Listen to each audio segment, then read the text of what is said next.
So to do a fakie flip, you're gonna want to know how to fakie ollie and kick flip.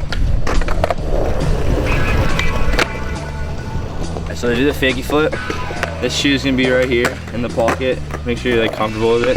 And this one's gonna be on the bolts. That's where I put mine. And then this one's gonna fall up like this. And you're gonna flick it, land bolts. Variations of a fakie flip or half tap flips.